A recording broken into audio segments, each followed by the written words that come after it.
Hello! Just wanna answer the question kung ano yung pathway na ginamit ko para makapasok sa bansang Canada. Anyway guys, gusto kong batiin yung Tagum City Slaughterhouse kasi doon ako galing, batch 16 ako doon.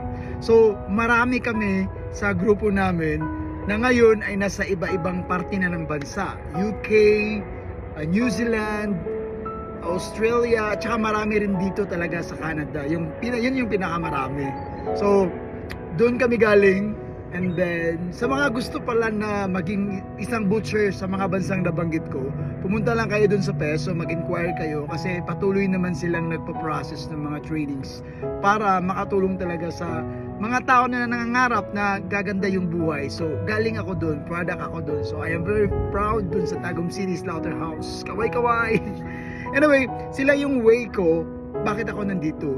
So, alam nyo ba yung pinaka-importante lang na kailangan may pursigi ka talaga kasi may dalawa akong friend doon na hindi nakaalis. Hindi naman talaga lahat nabibigyan ng pagkataon, pero kailangan lang talaga as applicant ka, as aspiring butcher ka, kailangan pursigido ka at determinado ka sa buhay mo, makuha mo talaga yung gusto mo.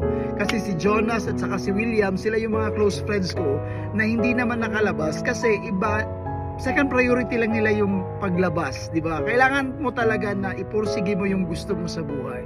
Salamat!